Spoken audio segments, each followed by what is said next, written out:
గొర్రెల స్కామ్ లో దర్యాప్తు కొనసాగుతుంది. రంగారెడ్డి జిల్లా joint director Anjalappa, assistant director కృష్ణయ్యలలో ఏసీబీ సోదాలు నిర్వహిస్తుంది. జాయింట్ డైరెక్టర్ అంజలప్ప ఇంట్లో 9 లక్షల నగదుతో పాటు 500 గ్రాముల బంగారు ఆభరణాలు కూడా స్వాధీనం చేసుకున్నారు. అంజలప్ప, కృష్ణయ్యలను కస్టడీ కోరుతూ పిటిషన్ దాఖలు చేసినట్టు తెలుస్తోంది. నాంపల్లిలో ఏసీపీ కోర్టులో ఇప్పటికే ఏసీపీ పిటిషన్ దాఖలు చేసింది. దీనికి సంబంధించి మరిన్ని అప్డేట్స్ మా క్రైమ్ బ్యూరో చీఫ్ కృష్ణ అందిస్తారు. కృష్ణ, చెప్పండి.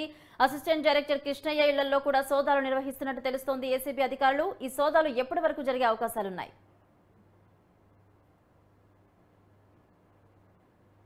కృష్ణ భవానీ, ఈ గొర్రెల స్కామ్ కేసు వ్యవహారానికి సంబంధించి తాజాగా రంగారెడ్డి జిల్లా జాయింట్ డైరెక్టర్ అంజిలప్ప, తర్వాత అసిస్టెంట్ డైరెక్టర్ శివకృష్ణన్ ఇద్దరిని కూడా ఏసీబీ అధికారులు అరెస్ట్ చేసి రిమాండ్కు తరలించడం కూడా జరిగింది.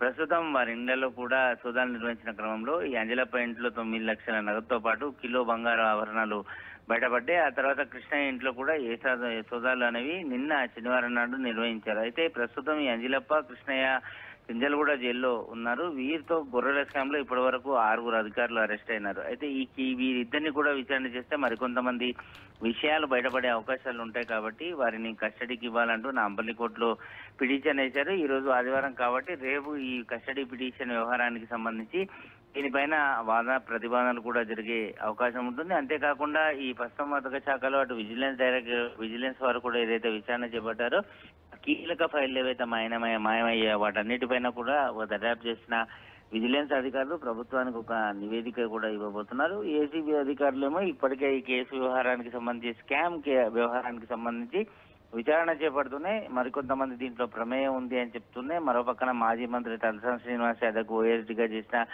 కళ్యాణ్ కోసం ఆధారాలు సేకరించే పనిలో పడ్డారు. Bhavani. Right, thank you Krishna.